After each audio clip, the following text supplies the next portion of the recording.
Scientists must be allowed to challenge the established truths and also to give new answers.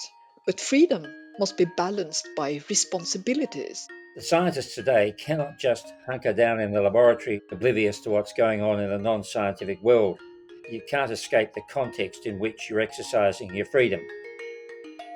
Human societies have always grappled with concepts of freedom and responsibility in their search for knowledge.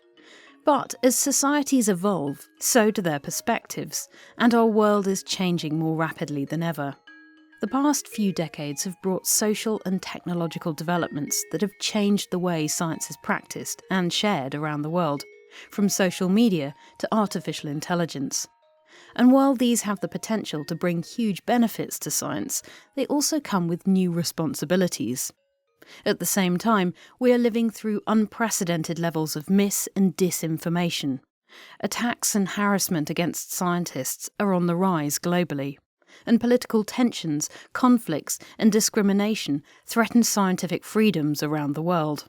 Trends and challenges like these highlight that our scientific freedom and responsibilities must constantly be revisited.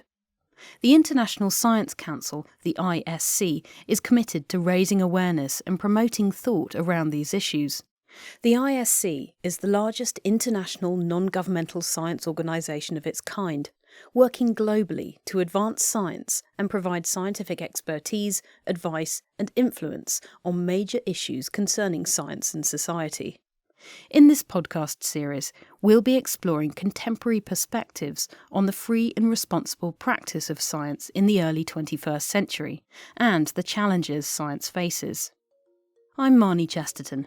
In this first episode, what new threats does scientific freedom face today, and what responsibilities do scientists have to live up to?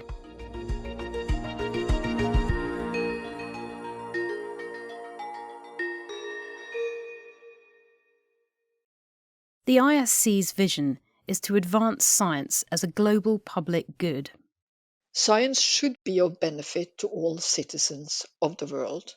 Unfortunately, scientific knowledge is still not universally shared and accessible. This is what we mean with a vision of advance science as a global public good. This is Anne Husebekk, Professor of Immunology at the Arctic University of Norway and ISC Vice-President for Freedom and Responsibility in Science. Science which is performed freely and responsibly provides immense value and benefits to society, whether it is in practical applications such as food production in medicine and innovation of every kind, but also through expanding the understanding of nature, space, and technologies. Understanding and knowledge involves all aspects of our modern lives and are also the answers to challenges in the modern world. For this vision to become a reality, we must uphold one of the ISC's key principles, freedom and responsibility in science. But what does that mean in practice? Scientists require four freedoms: freedoms of movement, of association, of expression, and communication. But freedom must be balanced by responsibilities, and scientists at all levels have a responsibility to carry out and communicate scientific work with integrity, respect, fairness, trustworthiness, and transparency, but also recognize its benefits and possible harms. Freedom and responsibility, then, are two sides of the same coin. In 2023, scientific freedoms face a complex array of external pressures, which means that responsibility in science is more important than ever. In recent times, we see increasing attacks on scientists for expressing truths which are inconvenient to government or vested interests or people who are wedded to intractable anti-science belief systems. Robert French is Chancellor of the University of Western Australia and a member of the ISC's Committee for Freedom and Responsibility in Science. Nature conducted a survey in 2021 of 300 scientists who had commented publicly about COVID-19, and 15% had received death threats. At the global level, we see the rise of authoritarian populism, affecting scientific freedom. And usually you find that connected with the denigration of science and scientists. And you see that social media amplifies those views. We're also seeing geopolitical tensions and conflict impacting on scientific freedom. And of course, at a broader level, governments are increasingly interested in the national security implications of collaborations and funding arrangements. So there are many fronts on which scientific freedom is under threat. By the same token, scientists working today also bear unique responsibilities, like, for example, considering the risks and uncertainties of new technologies.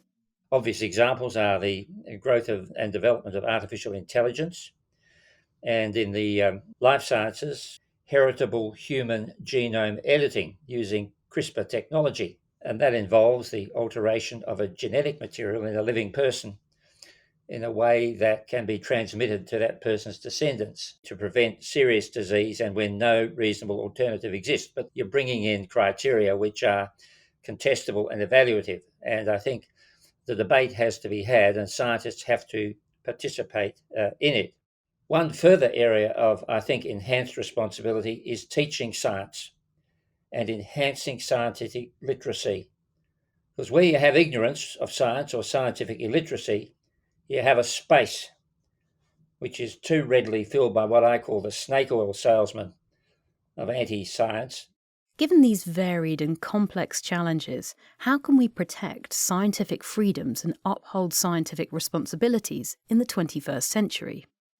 For its part, the ISC has developed 4 key principles to help shape our understanding of what science is and how it should be practiced today. Firstly, that science is a global public good. Secondly, that science belongs to everybody, that it's part of the collective heritage of all humanity. Thirdly, that science is universal but also diverse. And importantly, there's a recognition that ethnic, linguistic, cultural, and gender diversity of research communities actually brings to bear understandings which can be vital to the development of scientific knowledge, different ways of looking at things. And the fourth principle is the pluralism and autonomy of scientific institutions. The ISC principles should enable science to add maximum value and benefit to all of us, to be, in short, a global public good. But Robert says there is an important caveat.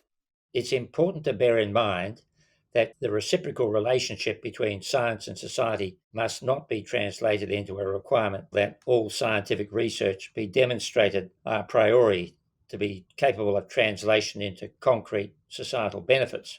Basic science is the area of research in which the greatest advances have been made.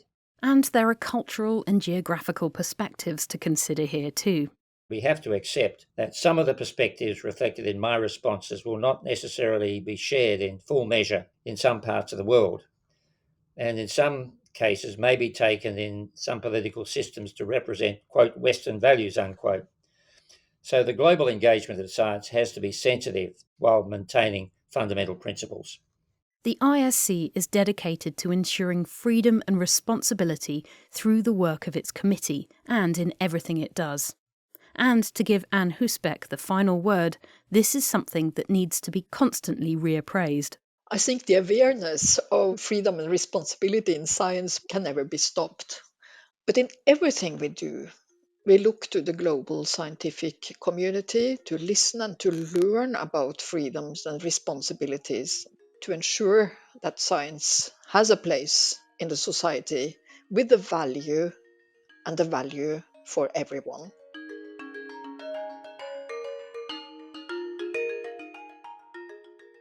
That's it for this episode in the series on freedom and responsibility in science from the International Science Council. The ISC has released a discussion paper on these issues. You can find the paper and learn more about the ISC's mission online at council.science/podcast. Next time, we'll be looking at scientific autonomy. How do political interference, funding priorities, and academic performance metrics infringe on scientific freedom? And at what point does autonomy compromise scientific responsibility?